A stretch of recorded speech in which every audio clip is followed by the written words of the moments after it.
قیام پاکستان سے 4 برس قبل خاکسار تحریک کے ایک انتہا پسند کارکن نے محمد علی جناح کے دفتر میں گھس کر چاقو سے ان کی جان لینے کی کوشش کی، لیکن جناح صاحب نے کمال بہادری کا مظاہرہ کرتے ہوئے یہ وار ناکام بنا دیا۔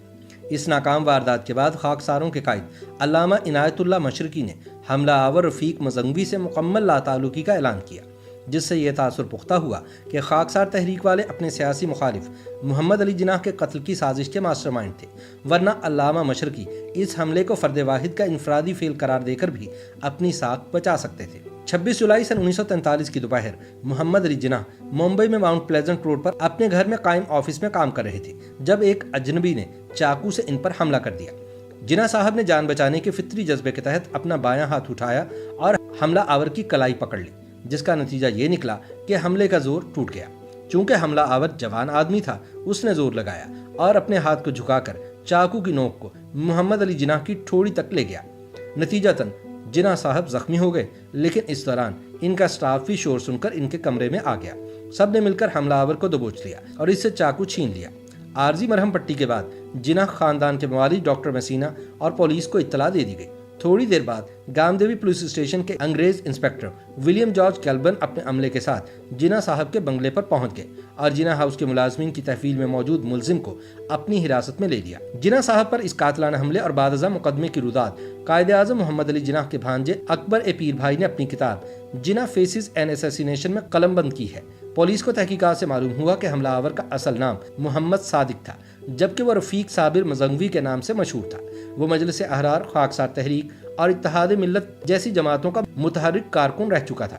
رئیس احمد جعفری نے اپنی کتاب قائد اعظم اور ان کا عہد میں لکھا ہے کہ یہ وہ زمانہ تھا جب خاکسار مسلم لیگ اور قائد اعظم محمد علی جناح کے خلاف ہمتن جہاد بن گئے تھے اور انہوں نے یونینسٹوں سے ساز باز، کانگریس سے یارانہ اور احرار سے میل جول شروع کر دیا تھا اور مسلم لیگ کے خلاف ایک محاذ قائم کر دیا تھا۔ ہیکٹر بولیتو نے اپنی کتاب جناح معمار پاکستان میں لکھا ہے کہ سن 1943 کی گرمیوں میں کچھ دن کے لیے جناح صاحب کے انہماک میں خلل پڑ گیا۔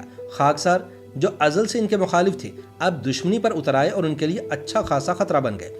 انہوں نے ملک کے مختلف حصوں سے جناح صاحب کو بے شمار خطوط لکھے جن میں ان پر یہ بے بنیاد الزام لگایا گیا کہ انگریزوں کے خلاف کانگریس کا ساتھ نہ دے کر انہوں نے مسلم قوم سے غداری کی ہے۔ ان کے پاس کبھی تو ایک دن میں 50 تار خطوط اور پوسٹ کارڈ آ جاتے جن میں ان پر تنقید کی جاتی اور قتل کی دھمکیاں تک دی جاتی۔ جناح صاحب پر حملہ کرنے والا رفیق صابر مزنگوی 6 جولائی کو ممبئی آیا، جہاں اس نے ایک مسافر خانے میں قیام کیا۔ اس نے اپنی جعلی شناخت بنا کر ممبئی آنے کا مقصد اپنے بھائی کی تلاش بتایا اور اپنے معروف نام کی بجائے اپنے اصل نام رجسٹر میں محمد صادق کے نام سے دستخط کیے۔ وہ 13 جولائی تک مسافر خانے میں مقیم رہا اور پھر انجمن خاکساران ممبئی کے دفتر میں داخل ہو گیا، جہاں اس شقی القلب شخص کی پہلی ملاقات خالد اختر افغانی سے ہوئی، جو اس وقت خاکساروں کا نائب حاکم اعلیٰ تھا۔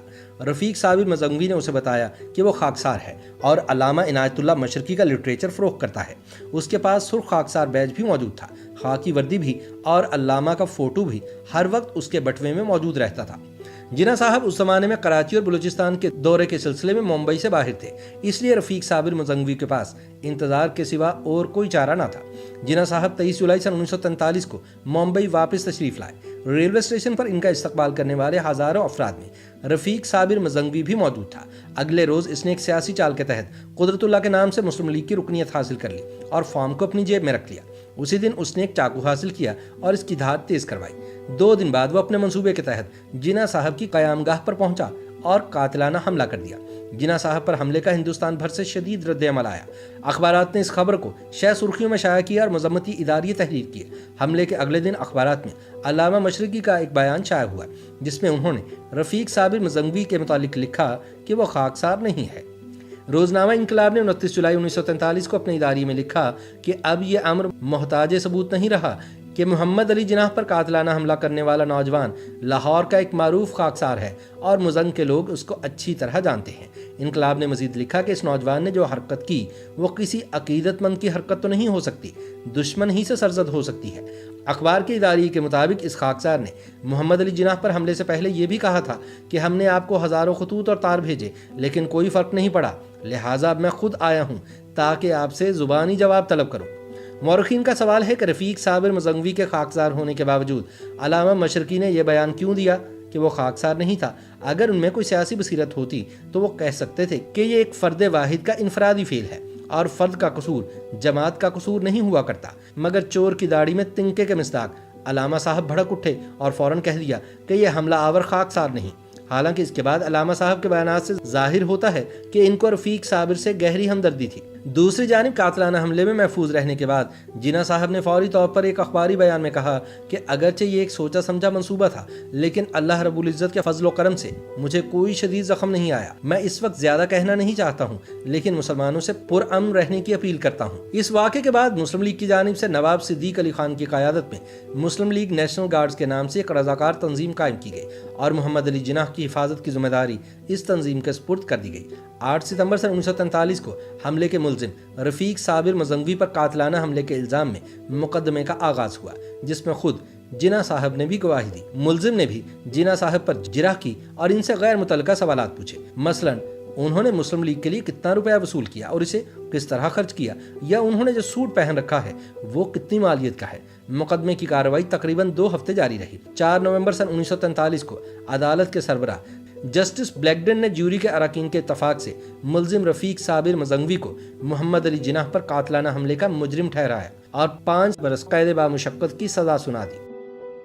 YouTube پر گوگلی نیوز دیکھنے کے لیے youtube.com کی سرچ بار میں googly news T V type کریں۔ گوگلی نیوز کے پیج پر سرخ رنگ کے سبسکرپشن والے بٹن پر کلک کرنا نہ بھولیے۔ YouTube پیج پر اپلوڈ ہونے والی ویڈیوز سے باخبر رہنے کے لیے بیل آئیکن پر کلک کیجیے۔ آپ کو ہر نئی ویڈیو کے بارے میں نوٹیفیکیشن موصول ہو جائے گا۔